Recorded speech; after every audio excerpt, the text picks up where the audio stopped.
А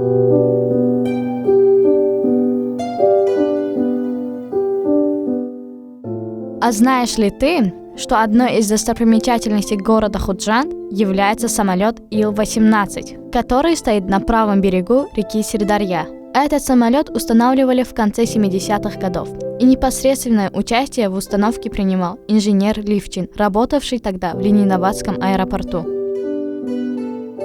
Год выпуска этого самолета – 1963 год, полет тот же, салон на 89 пассажиров. До 1979 года использовался как тренажер для спасателей. Далее установлен памятником на берегу Сырдарьи.